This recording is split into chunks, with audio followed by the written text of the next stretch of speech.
Hello and welcome to Making Media Now, the Filmmakers Collaborative podcast.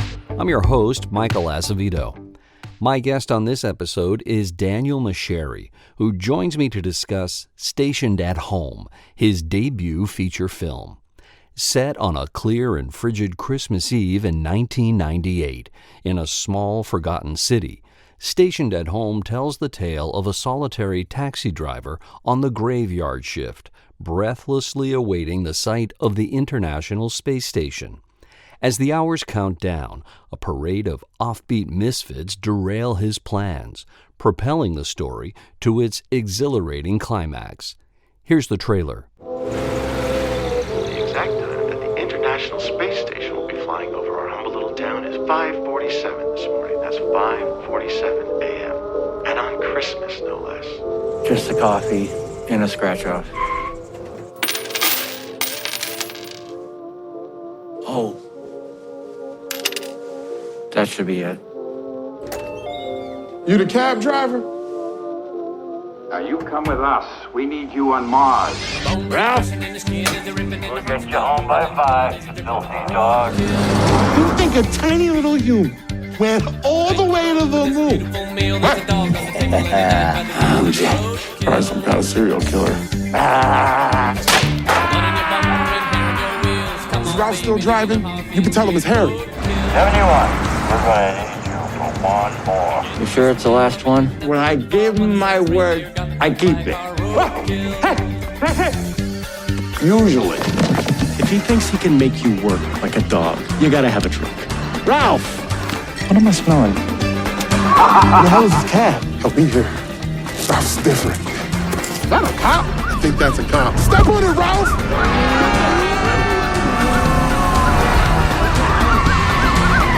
There we go.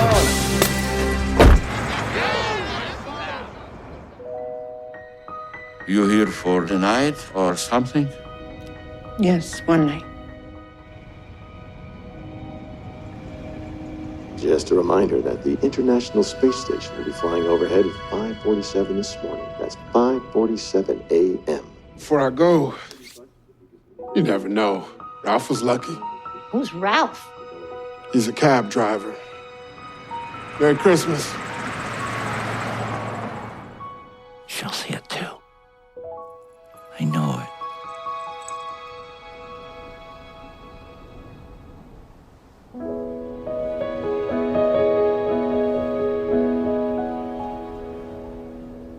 Stationed at Home is now available on all cable, satellite, and digital platforms in North America. The son of an Italian immigrant, Daniel Masciari grew up outside of Boston in a neighborhood of new arrivals to America from all over the world, a community that nurtured his imagination and fueled his sense of humor. Fascinated by film's unique ability to tell stories earnestly and intimately, Daniel began shooting and directing his friends at age 11, using a camera his parents had given him. By age 22, Variety selected him as one of 110 students who represent the future of film, media, and entertainment. By 24, he had already edited his first feature film, which was profiled in Filmmaker magazine. Making Media Now is sponsored by Filmmakers Collaborative, a nonprofit organization dedicated to supporting media makers from across the creative spectrum. From providing fiscal sponsorship to presenting an array of informative and educational programs, Filmmakers Collaborative supports creatives at every step in their journey. To learn more, visit filmmakerscollab.org. And if you're enjoying this podcast, please do like, share, follow, leave a review. Now on to my conversation with Daniel Masciari. Daniel Masciari, welcome to Making Media Now. Thanks so much for having me, Michael. I really appreciate being here. It's a pleasure. We're here to talk about your feature debut called Stationed at Home, which is just I got to throw a lot of adjectives at it. It's enchanting. It's weird. it's certainly thought provoking, and it's certainly offbeat. And we'll get into the details of that film in a minute. But why don't you just kind of set up the plot for it, because it's kind of a wide ranging plot. Yeah, I think the best way to put it is it's about a cab driver, a lone cab driver Yeah. in 1998, waiting to see the first pass of the International Space Station in Binghamton, New York. It's Yeah. this like forgotten city where it's very empty, very desolate. Yet it's very beautiful. It's a black and white film, and he gets taken on this journey, this wacky journey with these misfit strangers, these passengers of his, and they take him throughout Binghamton on this very unexpected evening on Christmas Eve. And And it's um, yeah. and so it's a film about, I would say, like finding home in the universe. Yeah, Christmas Eve, where we're all sort of peaked to expect a little bit of magic to possibly happen, Yeah. that comes through in your film. Um, Talk to me about the decision to shoot it in black and white. It's beautifully shot. You want to give a shout out to your cinematographer? Oh, that was the next thing I was going to do. Yeah, shout out to Jackson Jarvis. He was with me from the very get-go, right when I had the first draft of the script. And I had always imagined it in black and white, and I Interesting. was very, very happy that when he read the script, he thought the same thing. Something about the city of Binghamton when we were scouting. There's so many textures, Yeah, and those textures really come about, I think, more in black and white. Especially it's all at night, the film. And so, yeah, there's something about the cold of the film, the winter, where the black and white can really elevate that. And also, just from another perspective, I think it takes away a lot of information, to color information.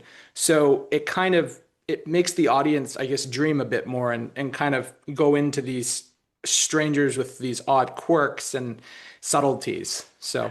I thought the black and white also lended a particular air given the Christmas Eve setting, and maybe just because it touches upon, in our memory banks, a lot of those classic black and white movies that we tend to associate with, being at home with some family and friends on Christmas Eve, and kind of in the Christmas Eve genre of films.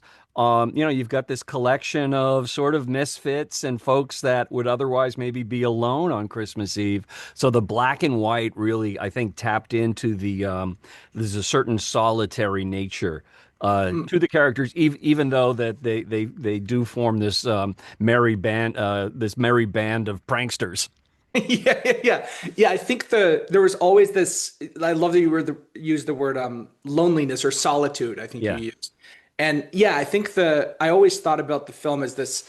There was the city of Binghamton is its own solitary character, and then you have Ralph, who's this solitary cab driver, and then you have these characters that kind of disrupt that. And yeah. so there's black and white just always felt to fit the spirit of the film and I think too it's hard to sometimes give a fully perfect answer for people, but I think it felt right to me to. When you're shooting in black and white and you're collaborating with your cinematographer, do you run into particular limits as a director that or considerations that you may not run into if you were shooting in, sort of the full spectrum of color? That's a great question. I mean, it's funny because for me, I actually felt it more freeing in a Okay. way, especially on a limited budget. You really, and again, it wasn't by design, like, oh, we're shooting on black and white because of a limited budget. It Yep. just happened to be that way. But basically, you kind of are a little more free to focus on textures rather than balancing, different colors working exactly. It's more about textures. So I think Jackson and I felt very free planning the script or plan that, and then also planning the shot list Yep. specifically. It was just like it was much more freeing to know that if you get the edge of that wall, it'll still look interesting. Yes. So we were just totally in sync. Yeah, Jackson is just an absolute wizard, and he was just such a joy to work with. Midwestern guy, so very nice. One of my And best friends too. and as you mentioned, the film is set just over one Christmas Eve, so one night. But how many nights were you actually shooting on? 15 nights. 15. Okay. Yeah, And you were yeah. always shooting at night. Always at night, 6 p.m. to 6 a.m. Yep, stayed at the Comfort Inn in Binghamton, New York, and strolled out, when everyone was getting ready to wrap their days up. And yeah, it was all 6 p.m. to 6 a.m. pretty much every time. And So what had been your experience with Binghamton when, when the need for a desolate post-industrial late 80s setting came to mind? Why Binghamton? yeah, so I was living in New York. I've been working as an editor for like 10 years now. Yeah. And but at the time I was living in New York and I was visiting Ithaca, New York.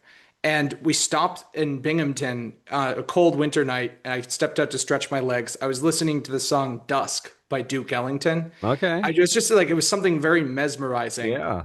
Um, and and then when I stepped outside, I saw this like abandoned building on a train track. It was this like massive building. It was cold, it was quiet. And something about that with this music, it just gave me this idea for a film. And then I imagined Eric Bjarnar, a friend of mine I've made a bunch of short films with. He plays the cab driver. I imagine him driving cab, and he used to drive cab as well. So like, of course, I was like working off of reality there. And he has a love of space. I'm like, wait a second, I want to like this just feels right. Something about him driving alone in Binghamton in this empty city, at least from my perspective at the time, just felt very magical to me. It felt very warm but cold at the same time. Yeah. And so that was really the initial spark. Was just it's kind of, and it wasn't even like I was seeing the cab. I was sort of like hearing it and seeing like a faint image, like a little figure in the distance around across the bridge. And so that bridge also in the film was this like this base point for me and Jackson when we were scouting.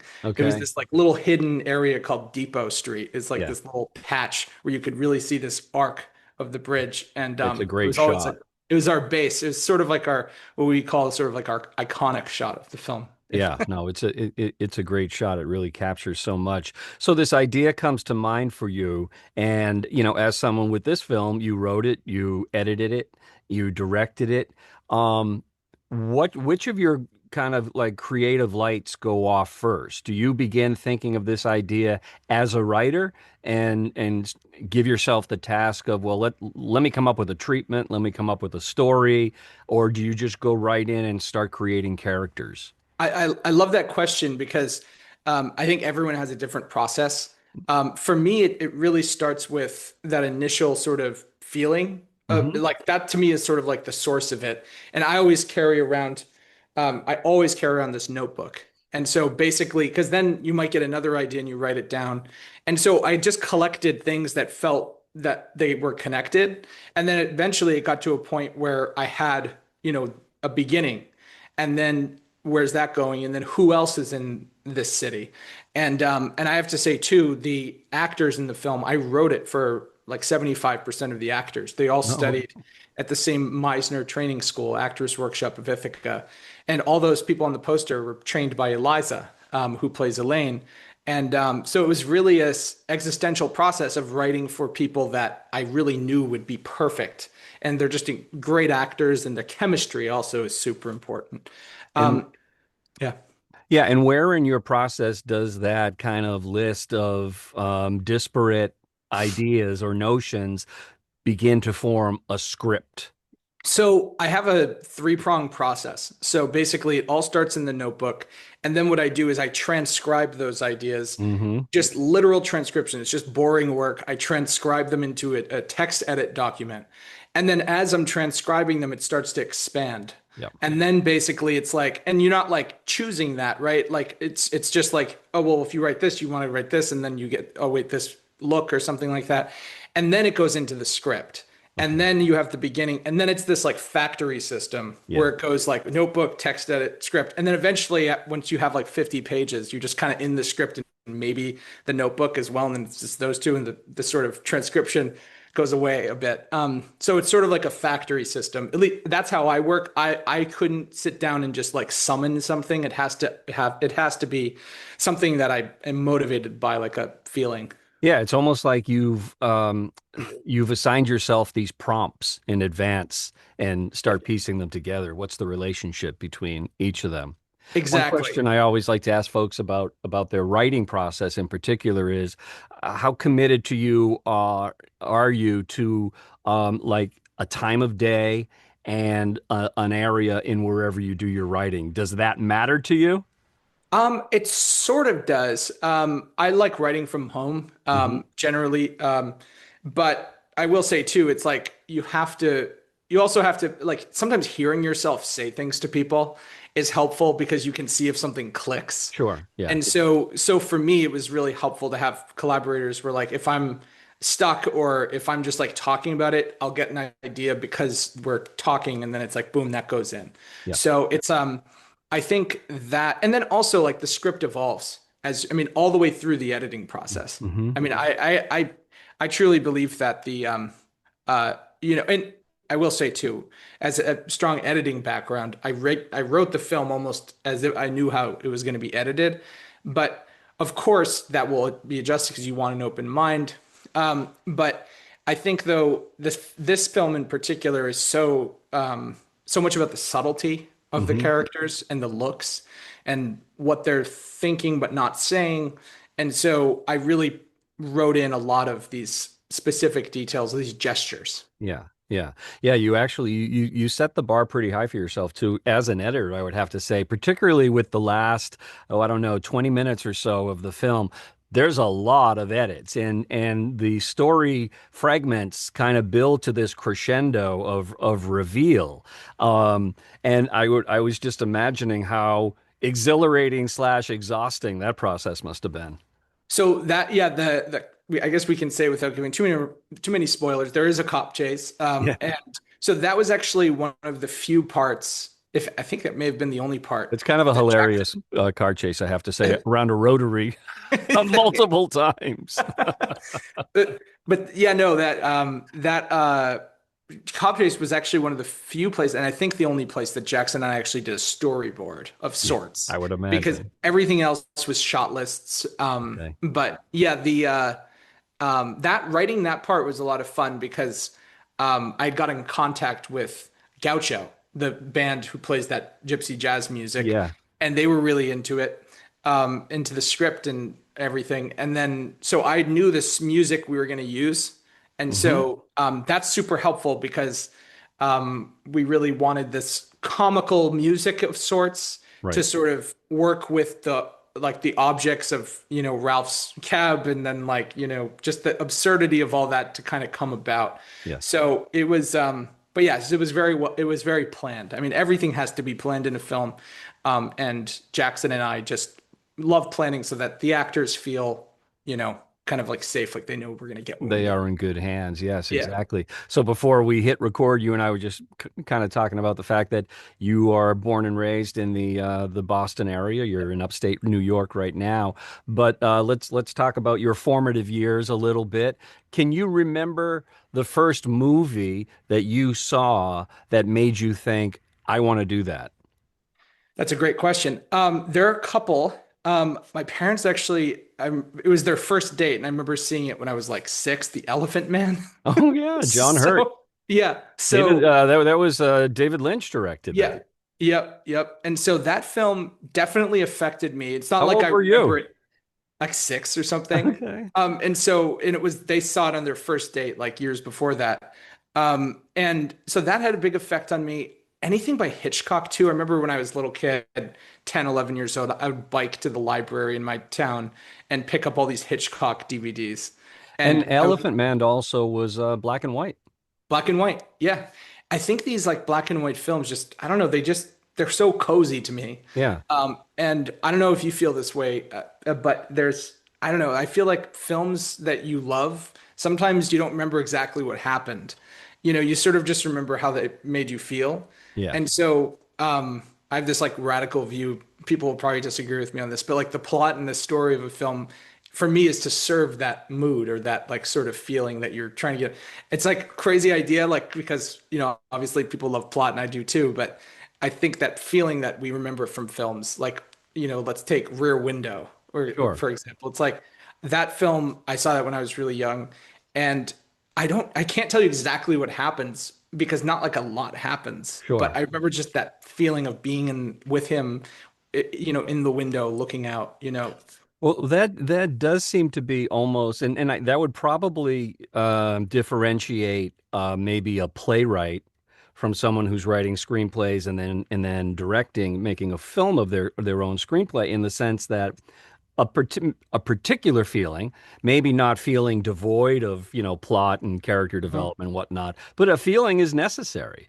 I mean, personally, some of my favorite directors, when I think of their films, as you said, I think first and foremost about the feeling they're creating, whether it's sort of that, kinetic energy of a Scorsese film where everything just feels propulsive all the time, in his amazing work with soundtracks, or something more like the poetic meanderings of a Terrence Malick film. Right. Right. And try explaining the plot of a Terrence Malick film to Right. somebody who's never It's kind seen of one. it's kind of difficult to explain the plot of Tree of Life for sure. Right. Yeah, exactly. So you're growing up, you see the Elephant Man in the Belmont area. Did you grow up in a home that wherein film mattered? Like people wanted to talk about film and film slash movies. Is it too highfalutin to say film? Um, but No, I were you yeah. getting positive feedback, I guess, for this nascent interest? Yeah, so my is interesting. My dad's from Southern Italy. Huh? And so like I grew up watching soccer, for example. I never felt like totally I still don't know the rules of American football. And my friends have been trying to teach me for like decades. But basically, yeah, my parents they're not like educated in film or anything like that, but Okay. they were really into like odd films that you'd see at like an independent theater. Sure. And so for me, I like grew up just being like, oh yeah, like why not see Down by Law by Jim Jarmusch? You know what I Sure. mean? Like that was just like on the DVD rack. I got a Jarmish feel from your movie. A lot of people say that. Yeah, it's Yes, like I was to me thinking it's like cigarettes and coffee. to me it's like way too flattering. Like to be like another reviewer compared this to like Taste of Cherry or something by Kiarostami. I'm like That I don't I'm know. not, that's a huge compliment. But basically, yeah, I think and then my parents gave me this little Canon ZR 300 camera growing up. This little tape recorder made some terrible films with my friends. I remember one day my friends just weren't doing exactly what I said because they wanted to like do other things besides make a film, and I just got the camera and I just smashed it. I was just like, "Oh my God, like can we just make this film?" So yeah, I there were definitely some bumps in there Yeah. because I was just like I knew like because you need to like I think go through those headaches of being like why can't this just be made the way I want it to be made before Said do it. every director ever. Yeah. So it's like so yeah, my parents were again there was no like plan for me. There was no like hey you're gonna go do this. Like at one point I wanted to go to Southern Italy and become like a butcher. So I guess I sort of applied that by becoming an editor. Yeah, sure. But so but it's basically yeah. Anyways, yeah, my parents were very supportive of whatever Did you yeah. did you go to film school? Did you study film as an undergrad? Yeah, I went to Ithaca College Okay. for film. All right. Yep. And you said you've done a lot of work as an editor. You have a resume, impressive resume on films that you have edited. Uh, did your work as an editor, did you feel like, that's sort of my calling, or did becoming an editor feel like it's going to get me close enough to, working within the film industry, and then I'll move on to be a writer director? I mean, I never really saw it as different than just making films because to me, editing is sort of the part of making a film that separates it from other art forms. That's Yes, how I've always thought about it. absolutely. I've always thought, because film you have cinematography. I mean, I guess again, I'm stretching this idea, but it comes from photography. You have music that comes from music. You have acting that comes from plays, from theater.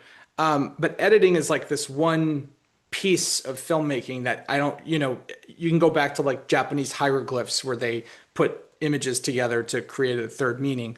But but ultimately though, editing to me is sort of like the thing that makes the film a film, the Hmm. process that makes a film a film.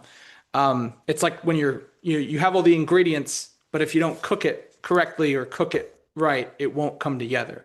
So, that's how I've always thought about editing. So films that I've collaborated on as an editor, it always just felt like I was applying, a certain kind of headspace to that. Yeah, and as you had mentioned a little bit earlier too, with Stationed at Home, because of your experience as an editor, you were sort of able to see the entire film as you wanted to edit it while you were shooting it. Did you what amount of surprise occurred to you in the editing room? Maybe instances where you thought, I thought I wanted to do this with this scene, but now that I see it, I think I want to do that. Yeah, I think again, I think you have to be like sort of both warm and cold when you're editing Mm-hmm. because you want to be you want to be cold to be able to see what it is, Mm-hmm. but you want to be warm to retain the initial sort of thread that you're trying to communicate. So I always thought of it as, okay, I know the anchor points that I need, right? Like those anchor points should be served. Yes. And you might find a better one, or, it might be a little different than what you thought. But ultimately, editing is being able to look at all the material and figure out what the best assembly is Mm-hmm. of the film. So, yeah, it wasn't that challenging. I mean, obviously in retrospect, it's easy to say it wasn't challenging, but I had a really good team around me. So like I could send cuts to them, and like I had, between Jackson, our cinematographer, Eliza, our producer, Bethany, our producer, like I could send these cuts out and just get feedback. So it was almost, so anytime I felt a little too close to it, they'd look at it. And Mm-hmm. then when I've had like a week or two go by, I'm a little more fresh at that point. Yeah. So it wasn't like I was like stuck in a vacuum. I had some good fresh points of view to to be, and then people who didn't know anything about the film, I would send cuts to for months, to make sure. Yeah. And you mentioned that you had a pre-existing relationship with a number of the actors. Yeah. So I imagine that made the casting process a little bit easier for you. Super easy. Yeah, Yeah. it was I just imagined them as these roles, and Had you I know how directed them before in anything? um a couple of them actually in some short films. Uh-huh. Yeah. And actually now that I'm looking at this poster behind me, most of them actually. Yeah. So but no, it's just doing the Meisner technique, which is a whole other conversation, but I could Give our talk about listeners it. a thumbnail sketch of what the Meisner technique is. Yeah. So the Meisner technique, it's an acting technique that's based off of, and Eliza would be able to talk way more about this because she's taught it for like 20 years. I did a little bit of teaching with her, but I'm not what she is when it comes to that. But basically, it's essentially this technique that's based off of, getting out of your head and reacting to not just your partner, but the environment that you're in. And so it's a very scary technique because it's forcing you to be incredibly like purely honest about what you're feeling and what you're noticing in the moment, every moment. And so when you do this repetition technique, like if I were doing it with you, although it's hard to do over Zoom, I might say like, you smiled, and then you go, I smiled, you smiled. That's what you sort of start out with. And then I might go to judgments and then say, you squinted your eyes, and then I might interpret that, even though I don't think that now. I might say like, you're dubious or something like that. Okay. And then it's like you smile, you laughed, things like that. So you So it sort of, distinguishes itself from like the Stanislavski method, which draws on sense memory of the individual. From what I'm hearing, it sounds like it's more feeding off the context of yes. what's happening in the story or the scene. Exactly. And that's why it's so good for film, because the camera picks up everything. Yeah. So you can see, especially with actors that are trained in this, how they're reacting to their partners really well. Yep. So, or the people they're with. And so it allows for this really subtle communication, which for film is beautiful. What was your location scouting process like? Because there are a number of locations in the film, and I was wondering, like, was that actually a convenience store? Was that an actual bar? Was that an actual strip joint that you were at? Everything basically was real. And was that Yeah. the name of the strip joint? No, that was a composite. Okay. But yeah, the no, the real strip joint should maybe go unnamed. I'm not sure if they want to talk about Yeah. that. The name of the But film is way too subtle for a strip joint. yeah. But no, it was all on location essentially. If you're curious, I can tell you what wasn't. But basically, the the locations in Binghamton, I mean, one, again, there's so much to talk about. It's 'cause it's so much praise to give people. But our film was a catalyst in establishing the Binghamton Film Office Oh, in wow. Binghamton. And so that to me was super cool because then they were working with us to find locations. Yeah. So a number of these locations with Lewis Newman, who runs the film office there, like the convenience store, like I needed a convenience store, that could be open all night. And he's just like, I know the guy, and I mean, some of these locations we had to insist they get paid because they're so welcoming and so nice. I'm like, no, no, like you need to get like something, like we're using your energy, everything. So it was honestly like a canvas. We had total free reign. The permitting, everything was super easy. They could shut the streets down. It was awesome. Yeah, it couldn't have been a better place to shoot this film. And I know that your film is going to be released on November 11th on video on demand. I talk to so many filmmakers, and one of the biggest hurdles we discuss is distribution. Mhm. Tell me a little bit about the process for you finding a distributor. Yeah, so basically, you start out with festivals, Yep. and uh, again, I'm starting to think that festivals are actually part of distribution Hmm. because you're starting to release your film. Yep. And so we got into the Glasgow Film Festival in Scotland for our world premiere, and we were Yep. so excited. It's this BAFTA qualifying festival. They really bring amazing films there, and to be a part of that was, for us, like creating this film out of absolute nowhere. Like we just like, let's make this film. We got a lot of people involved to make it happen. We're just like, let's get this into the world, and Glasgow welcomed us. Then we did the Brooklyn Film Festival for our US premiere.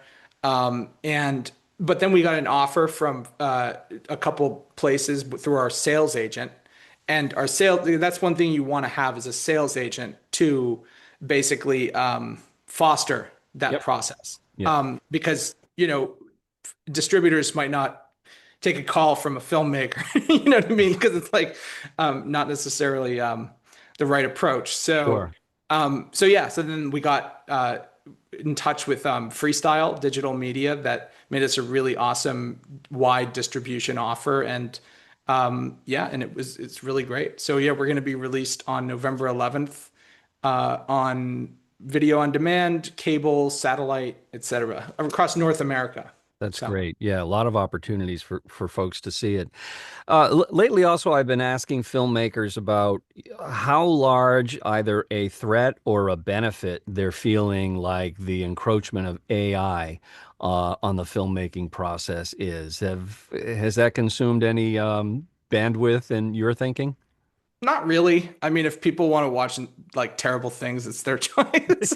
Like, I mean, at the end of the day, it's like I don't see how, because I don't know. I see filmmaking and art as essentially reacting off of experience and then bringing, like, so when you're, for example, like if you're writing a script, it's not just what's on the page, you're imagining something to be Sure. on that page. Yeah. So I don't know if AI is like imagining something Right. outside. Like the whole point of the script is it goes there and then it comes back out. Like, Yeah. so, And it's filtered through the interpretation and the personification of an actor.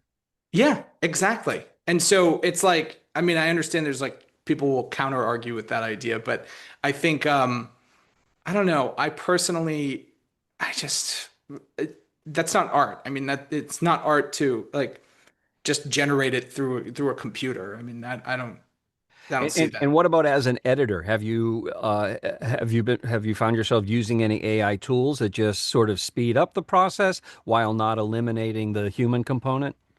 Yeah, I mean, certain things like syncing footage, Yeah.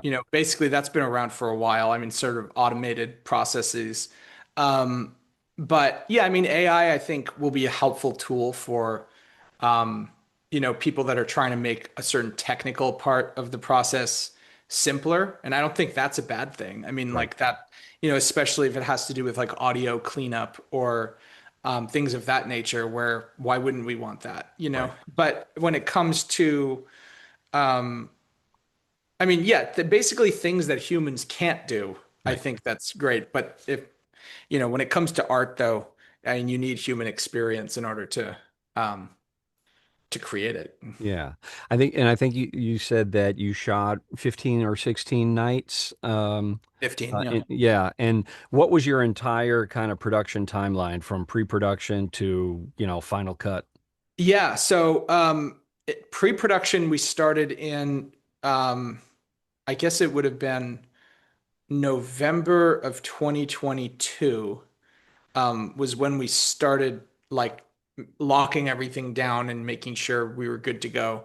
And then we shot in February of 2023. So then that was 15 days then. And then editing it and getting it through post-production, visual effects, everything, and sound was about a year and a half. And then Okay. then we premiered it this past March. And So when you are in that process, particularly like in the editing and then, post-production process, are you exclusively committed to this film, this role, or are you working on anything else simultaneously? Are you developing other scripts? Um, definitely not developing scripts at that time, but yes, I my editing work Yep. continued throughout all of not the shooting part, Sure. of course, but the while I was editing my film, I was also doing other jobs. Yeah. And so sort of fun fact, which I can tell you off screen, there's this other weird job I had that's inspired another film I'm writing. So I'll have to tell you about that. I did it for about 3 months. I'll maybe tell you about that off camera because it's a little early days to talk about. Okay. Well, now I can't wait to hit pause. Yeah, I'm getting better at doing teasers for things outside. There you go. There you go. Well, while we're waiting for that experience to reveal itself as a script and then a film, I want to encourage folks to seek out Stationed at Home. As Daniel said, it'll be available on video on demand and cable, and just you know how to do it, people. Talking to your remote control. Say Stationed at Home, beginning on the November the 11th. It's been a pleasure speaking with you about your film. Thank you, Michael. It's an absolute pleasure. This is an awesome podcast. Thank you. All right. I wish you all the best with it.